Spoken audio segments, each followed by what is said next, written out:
Champions trophy cricket தொடரானது தொடர்ந்து நடைபெற்றுக் கொண்டிருக்கக்கூடிய நிலையில் இன்று அனைவரும் எதிர்பார்க்கக்கூடிய ஒரு போட்டி நடந்து கொண்டிருக்கிறது. இந்தியா மற்றும் பாகிஸ்தானுக்கு இடையேயான போட்டி. இதில் முதல்ல பாகிஸ்தான் டாஸை வென்று பேட்டிங்கை செய்ய தீர்மானித்த நிலையில் இந்தியாவிற்கு தற்பொழுது 242 ரன்களை இலக்கா நிர்ணயம் பண்ணியிருக்கு.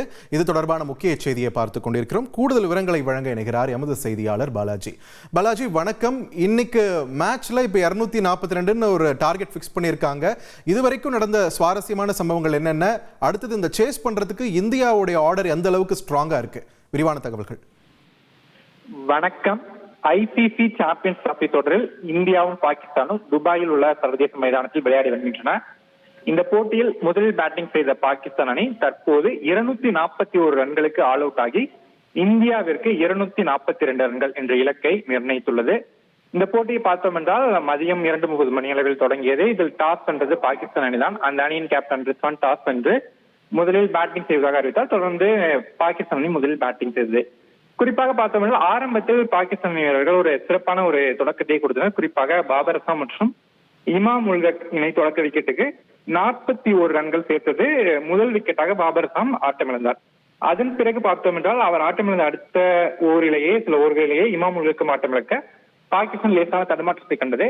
என்றாலும் மூன்றாவது விக்கெட்டிற்கு சவுத் சகில் மற்றும் கேப்டன் முகமது ரிஸ்வான் இணை ஒரு அபாரமான ஒரு பார்ட்னர்ஷிப் அமைத்து இருவரும் ஒரு நிதானமான ஆட்டத்தை வெளிப்படுத்தினர்.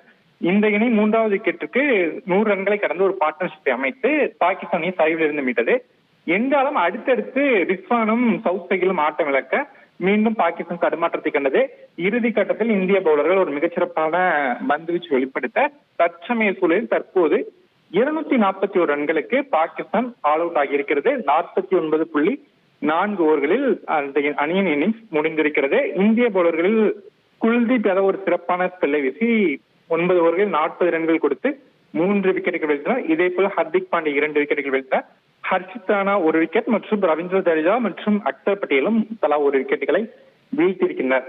இப்போது இந்த டார்கெட்டை பார்த்தோம் என்றால் துபாய் ஆடுகளம் ஒரு மெதுவான ஆடுகளமாகவே இன்றைய போட்டிக்கு பார்க்கப்படுகிறது. ஒரு டிரை பிட்ச் அப்படி என்று சொல்வார்கள். அதற்கேற்ற முறையில்தான் பிட்சில் பெரிய அளவுக்கு ரன் குவிக்க முடியவில்லை.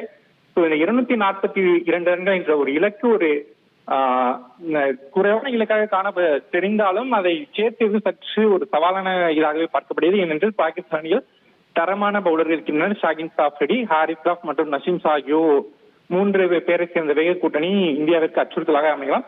என்றாலும் இந்திய அணியின் பேட்டிங் நீண்ட டெப்த்தாக இருக்கிறது. ஸோ அதை கருத்தில் கொண்டு பார்க்கும்போது இந்த இலக்கை இந்திய அணி எட்டும் என்று எதிர்பார்க்கப்படுகிறது. விரைவில் 2வது இன்னிங்ஸ் தொடங்க இருக்கிறது. நன்றி பாலாஜி, உங்களுடைய விரிவான தகவல்களுக்கு. செய்திகளை உடனுக்குடன் தெரிந்து கொள்ள உடனே சப்ஸ்கிரைப் பண்ணுங்க.